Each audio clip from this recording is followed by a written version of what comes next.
Ce tutoriel concerne l'intégration de données, que ce soit de données nouvelles, sur une nouvelle période ou un nouveau dossier. Toujours dans l'esprit d'Euclide, les manipulations sont simples. Le dossier a été créé et je souhaite lancer une nouvelle analyse. Euclide me propose de sélectionner les FEC dans le ou les répertoires concernés. Vous constatez qu'il propose d'intégrer plusieurs FEC. Le FEC de l'exercice N, il s'agit de la période vérifiée. Le FEC de l'exercice N-1, cette intégration est indispensable pour allonger la période historique et donc les analyses qui vont en découler. Et le FEC de situation, certains logiciels comptables proposent de saisir les OD de situation, stock, cut-off, amortissement dans un journal dédié.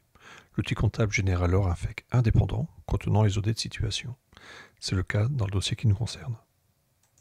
Nous intégrons les différents FEC. Euclide accepte tous les formats de fichiers, TXT, XLS, CSV.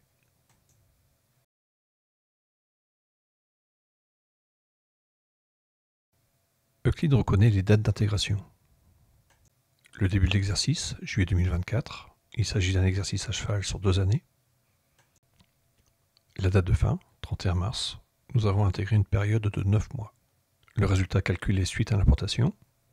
Vous seriez prévenu si le FEC présentait un déséquilibre. Cela serait indiqué ici, vous auriez alors accès aux détails de l'écart.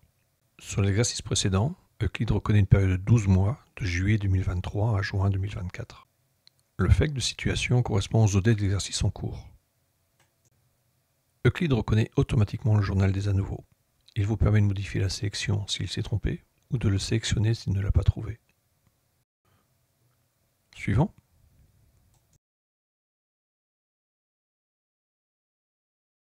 Euclide traite également le cas de l'absence des à nouveau dans les FEC de l'exercice en cours. Il identifie automatiquement le journal des à nouveau à partir du FEC de l'exercice précédent. L'absence d'à nouveau peut résulter de 2 situations. Le code journal des à nouveau est différent entre les 2 exercices. Euclide n'a donc pas su l'identifier. Ou la comptabilité d'exercice N-1 n'étant pas encore clôturée, les à nouveau n'ont pas été générés dans la comptabilité d'exercice en cours. Euclide vous propose donc de sélectionner le journal en question. S'il est absent de la liste, le fait de cliquer sur Suivant générera automatiquement les à nouveau. Ils seront générés à chaque nouvelle intégration, avec prise en compte des modifications de la comptabilité N-1, tant que la clôture ne sera pas réalisée. Nous procédons à la modélisation de la marge.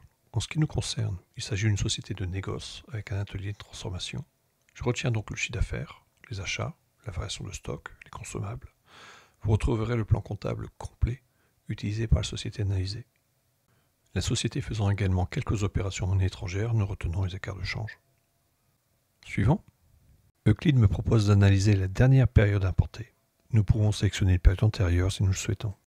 Nous confirmons la proposition de mars 2025.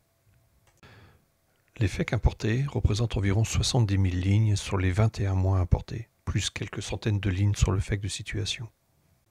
Je lance l'analyse qui devrait être réalisée en fonction des performances du système en une vingtaine de secondes. Les résultats apparaissent directement, sans autre paramétrage et manipulation de notre part. Nous vous remercions d'avoir choisi Euclide et nous restons à votre entière disposition pour toute précision et assistance.